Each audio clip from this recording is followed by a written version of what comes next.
Well, Mr. Speaker. Yes. What a fascinating answer. Labour promised not to increase income tax, not to increase national insurance, and not to increase VAT. Does the Prime Minister still stand by his promises? Because you would not pay a penny more than you paid last year. Mr. Speaker, as she well knows, no Prime Minister or Chancellor will ever set out their plans. We are looking, of course, at tax and spend. One promise, no new taxes. 15 months later, that promise cost every British household over £3,000 a year. Rent up 18%, energy bills soaring 52%, food prices beyond reach. While millions cut meals to survive, Chancellor Rachel Reeves broke housing law and Prime Minister Keir Starmer turned away. This isn't leadership. It's a government that spends recklessly and makes its people pay the price. Last month, I offered to work cross-party with him to bring down welfare spending because he knows, and we know, that he'd rather dip into people's pockets than upset those people behind him. It took just 3 sentences to expose 15 months of deceit. And while he poured tens of billions into migrant hotels for his friends and donors, our people paid for it through higher taxes and rising debt. Leaked Treasury data shows this. Tax revenues jumped by £46 billion, while thousands of small businesses were forced to close after Labour's new tax hikes and red tape rules. The Commons erupted not in debate but in disbelief. The promise broke live on record under oath before the nation. The scandal that followed was more than moral. It was systemic. When Rachel Reeves was exposed for renting property without a licence, it wasn't just a minister's mistake. It was proof of rot from the top. Starmer, the man who once upheld British justice, now walks past the crime committed in his own office. Integrity had become a slogan, not a standard. And every attempt to cover her tracks only deepened the wound. For ordinary Britons, breaking housing law means eviction, fines, even prison. In London alone, over 9,000 tenants have faced penalties in the past year for paperwork mistakes smaller than hers. Families dragged to court for missing a licence renewal. Mothers forced to move out within days. But when the offender is the Chancellor, the law becomes optional. No police, no notice, no accountability, just a quiet statement from Downing Street. The matter is private. Private. That word broke the country's patience because nothing is private when millions are punished for less. While the working class pays £1,200 a month for rent and lives under inspection, the woman who writes the laws lives above them. And Starmer, the man who once promised integrity, looked away. No inquiry, no consequence, just silence dressed as order. For the first time, the outrage wasn't partisan. It was personal. Because when the rules no longer apply to those who make them, the nation stops obeying altogether. Now, the real person that you come here, and somewhere beyond that silence, the lion began to wake. Inside Labour HQ, panic finally turned to fury. The leaks began within hours. Private messages, cabinet memos, donor emails. Every line told the same story, a government that had lost control. Senior aides accused Starmer of silencing warnings about Reeves's misconduct weeks before it surfaced. One former advisor wrote, he covered for her because he needed her numbers. Even within Keir's own cabinet, cracks had begun to show. Union donors, once the lifeblood of Labour, withdrew over £12 million in a single week. They called it a vote of no confidence in ethics. Local councillors in Manchester, Bristol, and Cardiff began resigning en masse.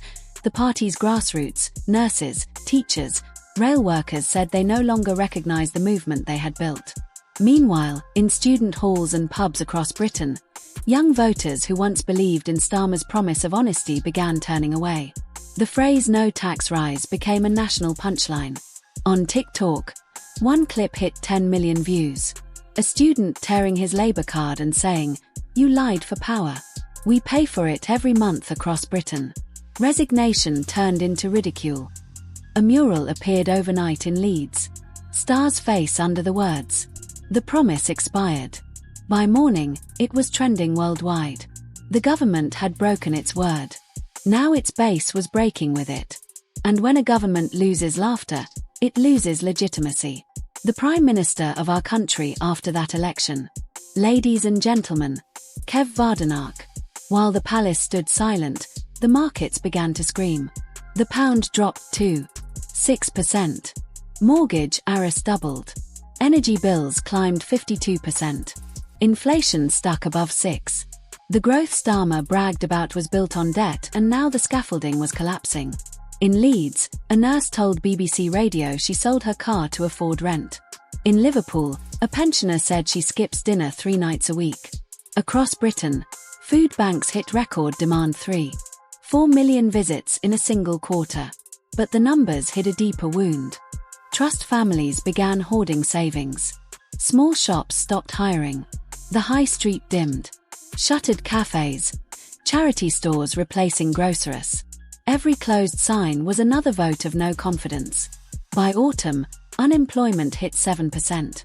Youth joblessness passed 14%. Graduates worked 0-hour contracts while MPs debated carbon targets.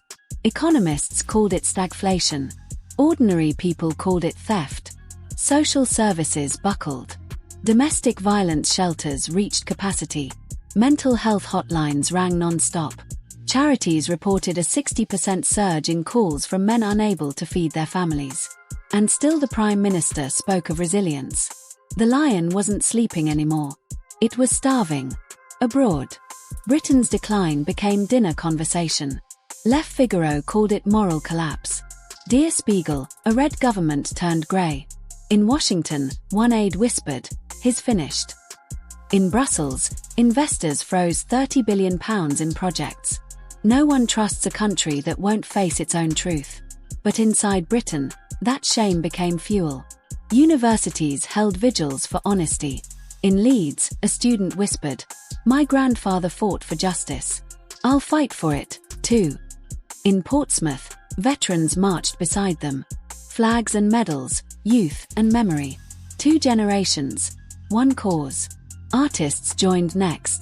Empty theatres reopened for people's nights where poets read about bills and betrayal. Every verse was a headline rewritten. A choir in Durham recorded a hymn called "Our Hands Are Clean." Within days, it reached 1 million streams. Abroad, bird cameras framed chaos. Inside, a movement found rhythm. Because when the world doubts you, you remember who you are. The foreign press called it unrest.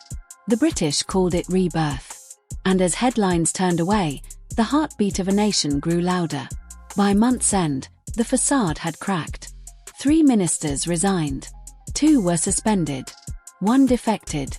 Starr's approval sank to 14%, the lowest in living memory. Parliament became theatre. Jeers echoing off marble walls. Broken promises. They shouted, voices shaking the microphones. But the real judgment came from outside. Rain fell over Westminster as tens of thousands filled the streets. Veterans, students, grandparents, workers in uniform still stained with the day's labour, not angry, resolutes, candles, medals, and children's hands held high. They didn't ask for revolution. They asked for their country back. Across the Thames, Downing Street lights flickered as chants rose. We remember. No violence, no slogans, just truth, heavier than stone. That night, social media went dark. The hashtag Broken Promise topped every feed. But it wasn't just digital outrage. It was physical. Supermarket staff refused overtime in protest. Bus drivers drove routes for free. A silent strike born from exhaustion, not politics. The palace had spoken. The people had answered. And as dawn broke, the government still stood, but its authority was gone. For the first time in a generation, Britain's silence was over. What began as a tax debate has become a reckoning. For the first time in decades, Britain's questions are no longer about parties, but about principles. The young demand a future, the old demand honesty. The veterans demand respect. And somewhere in between, a nation once known for silence has remembered its voice. This isn't rebellion. It's remembrance of what it meant to be British before the lies, before the fear. Because when leaders forget who they serve, the people must remind them who they are. The lion was never wounded. It was silenced. And tonight it stands again. Subscribe to Brit News because truth still has a voice and Britain still has a roar.